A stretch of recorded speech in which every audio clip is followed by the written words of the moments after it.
currently in Jeff's car, heading to St. Petersburg, Florida, which is about an hour and a half away because we are picking up one heck of a project car. Lewis is with us in the E46. We have Tony, the guy who owns the shop upstairs from my shop, and his beautiful Z4. And then my brother in his truck with a car hauler ready to go. We are picking up a car that might turn into my next greatest obsession. So here goes to an hour and a half drive to St. Pete.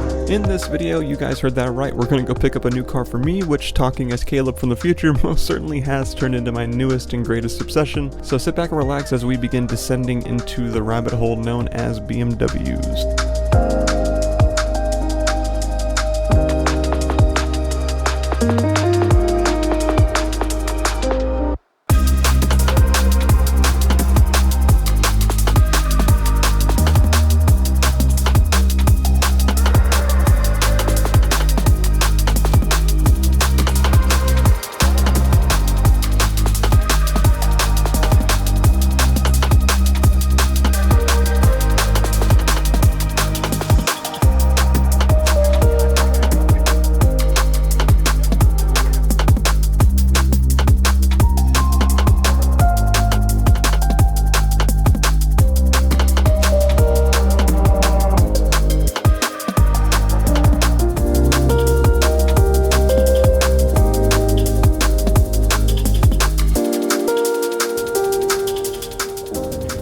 You guys are in front of me, I can't fucking go anywhere.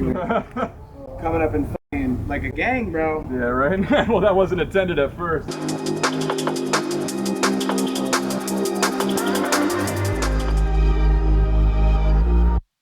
So welcome to coming down the BMW rabbit hole with me. This is an endless spiral downhill. Needless to say, this is mine E39 BMW 528i M Sport in Japan Red or Japan Rot if you're reading the paint code. And it's going to be a fun build series. Present day, right now as you're hearing me, the car is pretty much starting to get wrapped up, which means it's now time to share it with you guys. And I walked into this knowing nothing about BMWs, but now I know a whole heck of a lot and I'm going to share it with you guys. So I hope you guys enjoy it. We're going to start things off by cleaning it because it's gross.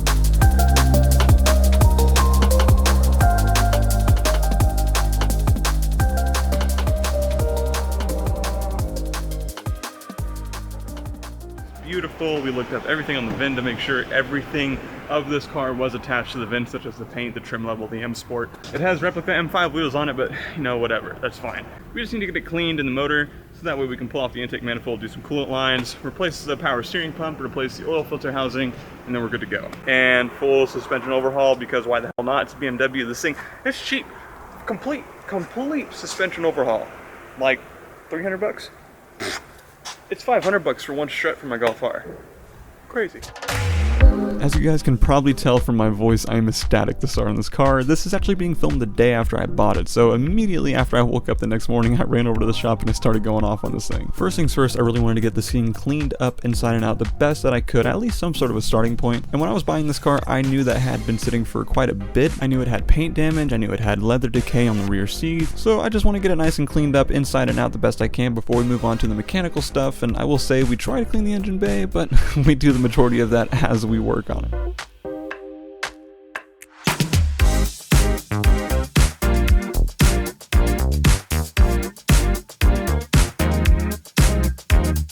Now, before we can do the first initial engine bay cleaning of this entire project, there are a few crucial pieces missing to this engine bay. There is supposed to be a cowl that goes over the ECM area as well as this whole brake booster area, and because there's nothing there, that's not good, especially for the ECM area. We need to go ahead and make sure that thing is covered. So without having that, it's really important that these things are sealed off, more so on this little peed color gross looking box over here. Now usually this box, as well as the other side where the brake booster is, are covered by particle filter housings, as well as a center cowl in between the both of them, so that way whenever water runs off the windshield, it can safely find its way out of the car and not pull up somewhere like that pea color box that has the DME, ECU, pretty much all the brains. But as with any exterior detail, we're going to go ahead and start with the wheels and then move into the engine bay.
The engine bay was soiled with oil on top of oil on top of oil, coolant, power steering, everything you could think of. So this cleaning right here really didn't do much, but it was worth the effort just to know that I tried. And now that you have kind of an extended look at the engine bay, if any of you guys know anything about late 90s, early 2000s BMWs, these come with M52 TU motors, but that's not what's in this thing. This thing was previously M54 swapped. So for anyone watching who doesn't speak car ooga booga, essentially there's a 3 Series BMW motor in this car now. And for future reference, if you're looking for a car on Marketplace and it's engine swapped, just stay away from it. But thankfully the people that were with me knew what they were looking at and we were good.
These just might be some of the hardest seats to take out of the car.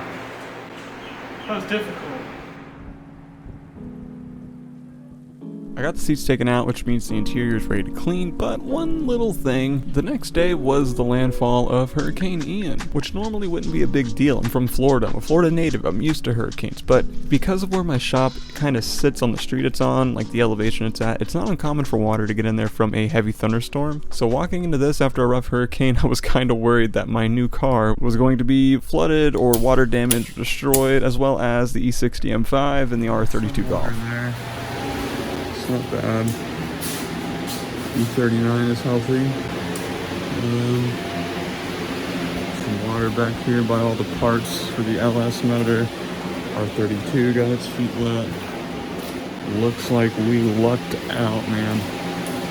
E60 M5 is fine. Yeah, looks like we lucked out pretty well. So happy. Now that we've done some looking around, made sure everything checked out, we're good to go ahead and start on this interior, and as you guys can see, the interior is in great shape. The rear seats, yeah, not the greatest shape. Hopefully I can find a part out on Marketplace or something. Probably not. Really, the only thing that needed a bunch of attention was the carpets, and we're gonna start there.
Is for this interior is actually pretty simple. Use some P&S carpet bomb, which is diluted 10:1. Take the steamer and steam the carpets, hit it with the drill, with the brush, and then extract it all up. I think that's the plan.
So continuing with the E39, we're going to focus on getting these seats that I'm currently sitting in restored, clean the dash as well, and steam it, blow it all out, put some restorer on all that stuff. Now the front seats, they look like they could be saved. They're really dirty though. Granted, they're 20 years old and I don't know, maybe been cleaned a handful of times. They definitely need clean though. We're going to be using a diluted 4:1 P&S Express interior cleaner on them. That way it's a little bit more of a powerful cleaner, but not too powerful. It's more on the softer side still. And after they've been scrubbed down with that, I use a damp microfiber towel, dampened with just water, and then wipe them down. The water that is in the microfiber towel is going to get absorbed by the seats and kind of replenish that leather a bit. And once it's sucked all that in, we can wipe down with the leather treatment.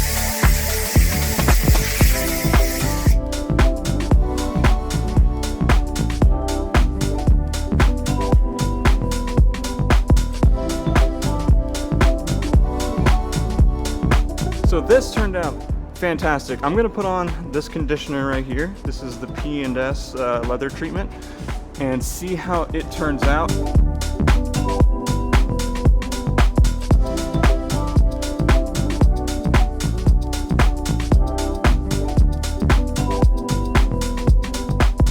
This looks way, not just looks better. Oh, there's a little bit of water on my glove. This feels better. This feels like my Golf R seats now. Very nice. Versus this, which is obviously dry. This is nice and silky smooth and has that gorgeous leather sheen to it. If it's glossy, that's a big mess up. It needs to have like some sort of dull sheen to it. And that's exactly what we're looking for here. This is nice. Thankfully the front seats came out really nice, but the rears, that's where the problem lies. These seats right here are the worst it gets. As for the leather here, like on the door sill, freaking great shape. This is awesome shape. Real quick for the record, I've never done leather this bad of shape. So I'm just going off of my detailing knowledge here. If this is wrong, don't judge me, man. I'm just trying. It's my damn car. For the rears, I stuck to Stoner Car Care's leather cleaner and conditioner all in one sort of product, just because it's going to be a way more appropriate of a cleaner compared to some sort of degreaser on broken up leather like this.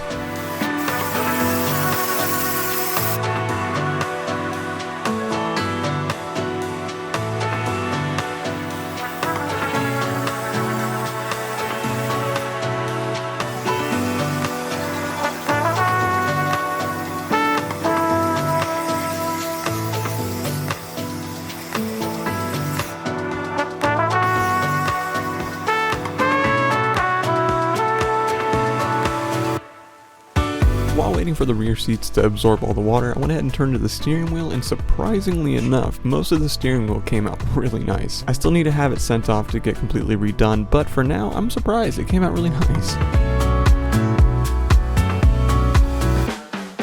Now that the rear seats are pretty much dried out, we can start putting conditioner on there. To my surprise, after we cleaned, steamed, and kind of rehydrated the seats, once we put on the conditioner, it came back to life. I did not expect these rear seats at all to have any life left in them. I mean, they're still not good, right? But they're in usable condition. These seats back here are usable, which was a total mind blower.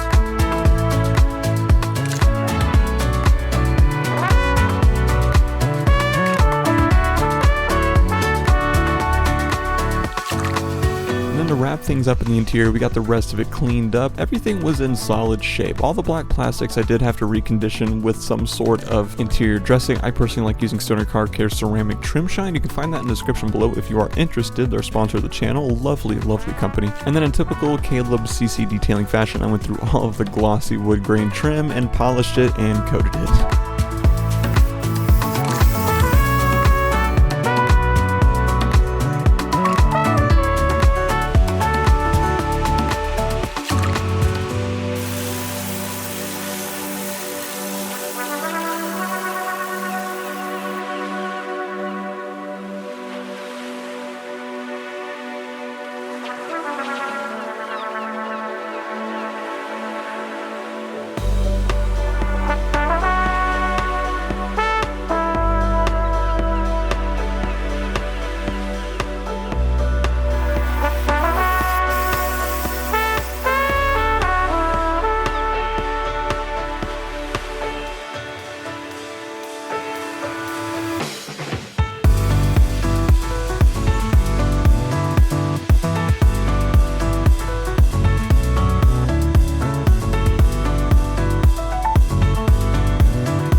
So after all of that, inside and out, I think we're pretty much cleaned up with this car and ready to move on to the engine, which will start in the next episode. So if you like the video, go ahead and press like, and if you want to follow along or you like car detailing content, go ahead and press subscribe. Otherwise, I'll see you guys in the next episode where we begin the engine rabbit hole, spiraling down learning nightmare, but also the most enjoyable process I've probably ever had. Oh my gosh, what a car this thing has been. So I'll see you guys in the next one. Later.